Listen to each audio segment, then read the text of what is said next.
August 16th, 2026, Arsenal beat Manchester City 3-0 in the Community Shield, and Christos Tzolis provides 2 assists. According to the Times, he becomes the first player since David Beckham in 1996 to record 2 assists in this match. And here's what's interesting. England already knows this guy. 5 years ago, Norwich brought 19-year-old Tzolis to the Premier League, but he made just 3 league starts and quickly disappeared from English football. Now he returns for £34 million, gets the nickname Leonidas from Arsenal's fitness coaches, and then immediately delivers 2 assists against City. Tzolis himself says, "I'm not the same player I was in Norwich, 100%. So who exactly is this new Christos Tzolis, and what changed?" It looks like the answer comes down to 3 things. Regular football made him more consistent, he became a much more versatile attacking player, and Arsenal are finally giving him an environment that suits his strongest qualities. However, 2 assists against City are still just one match, you'll agree. So first, let's check. Did the Tzolis we see today really emerge long before the Community Shield?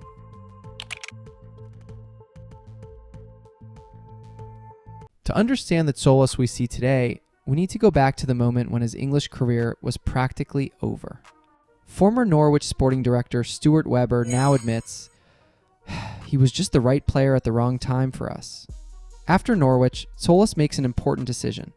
Instead of making another leap upwards, he chooses Düsseldorf, where he is guaranteed regular football.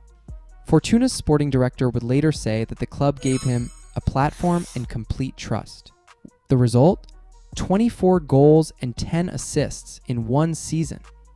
Then comes the move to Brugge, and another 43 goals and 45 assists over the next 2 seasons. In the most recent one, Tzolis becomes the best player in the Belgian league. So those 2 assists against City did not come out of nowhere. Before returning to England, Tzolis had spent 3 consecutive seasons proving that he could consistently create goals. But productivity alone still does not explain what exactly changed in his football. Tzolis himself describes his football very simply. "I'm a direct player. I go for goals or assists." And you can clearly see that on the pitch. He usually starts on the left, but instead of constantly making runs down the touchline, he looks to move inside, closer to goal, receive the ball, carry it forward, cut onto his right foot, and either shoot or find the final pass.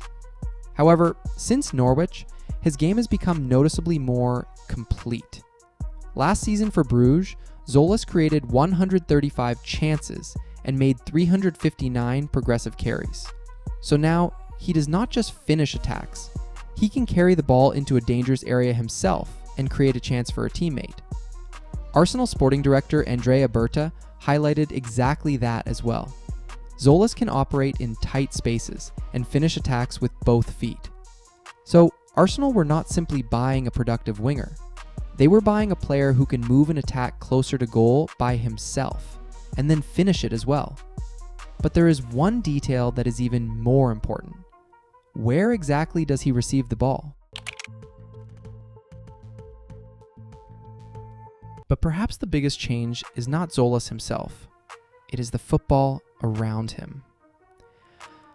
Stuart Webber admits that Tzolis never had phenomenal pace, the kind that lets you receive the ball near your own penalty area, run 50 meters, and save a struggling team all by yourself. His strengths are different: movement in behind, shooting, and a striker's instinct. That is exactly why Norwich was such an awkward environment for him. Tzolis often received the ball far from goal and had to create the danger himself. At Brugge, it was the opposite. The team regularly moved possession into the final third, where his inward runs, final pass, and shooting became especially valuable. And Arsenal can potentially give him the same conditions. Before the transfer, Tzolis spoke with Arteta twice, and according to him, the coach asked him to keep doing what had already worked at Brugge. The 2 assists against City were the first example. Tzolis did not have to carry the attack by himself. He found himself inside the combinations and did what he does best, the final action. And that is exactly why his second chance in England looks completely different. But how much can the Community Shield really be considered serious evidence?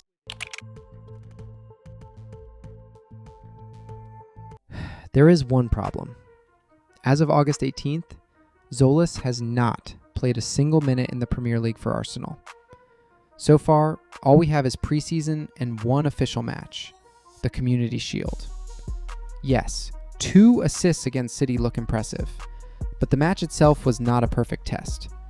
The opposition were not in optimal condition heading into the season, and Rodri's absence made the center of midfield less stable. One evening like that still does not prove that Tzolis can repeat it every week. There are questions about his Brugge numbers as well. Last season, he produced 23 assists from around 15.9 XA, meaning the result significantly exceeded the quality of the chances he created. In addition, a significant part of his creativity came from set pieces, and at Arsenal, there are already players responsible for those. And finally, the system can help Tzolis, but it can also hide his limitations. If Arsenal dominate and move the ball close to goal, his profile looks perfect. But what happens when he has to carry the attack through half the pitch himself? Well, now we can put everything together and finally answer the question. Who is the Christos Tzolis we see today?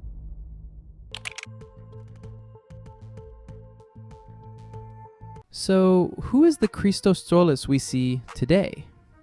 He is not a random hero of one match, and he is not the same 19-year-old player who failed at Norwich. After his failure in England, he made perhaps the most important decision of his career. He chose regular football over status. Düsseldorf gave him confidence, Brugge turned him into a more complete attacking player, and Arsenal are now using the qualities he always had: movement towards goal, shooting, and the final action. But the Community Shield has proved only one thing so far. This version of Tzolis is capable of working at this level. He still has to prove that he is truly ready for the Premier League. And that is exactly why this story is so interesting. 5 years ago, England saw him too early. Maybe now it will finally see the real Christos Tzolis. What do you think? Have Arsenal got a player of top club level? Or did those 2 assists against City fool us a little?